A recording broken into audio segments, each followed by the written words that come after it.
कोई इशू नहीं है, बस वो मैटर देखना है। हम ये यहाँ पे कुछ भी नहीं होगा, ये हमारा प्रॉमिस है। ठीक है फिर तो আপনারা যদি স্ট্রিক্টলি অ্যাকশন না নেন আমি যামুগা এরপর তো কোনো লাভ হতো না। আমি কিন্তু বাড়িতে চলে যাব, এই যে আমি সবাই আয়োগ এটা তো বিশাল হয়ে যাবে, কিন্তু এটা মামলা যেতে না। আবেগ ভাই আমরা আছে না, আমরা কিন্তু সংখ্যালঘু সবাই। तो वो एज़ पर लॉ हम लोगों ने एक्शन लिया है।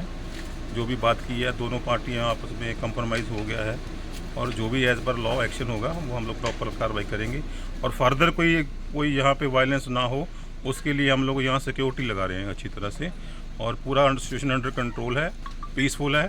दोनों पार्टी में आपस में सहमति हो गई है, किस तरह क्लैश होने के चांस नहीं है, लेकिन फिर भी हम लोग एज़ पर लॉ जो करना है वो करेंगे और यहाँ की सिक्योरिटी के लिए हम यहाँ पे फोर्स लगाएंगे।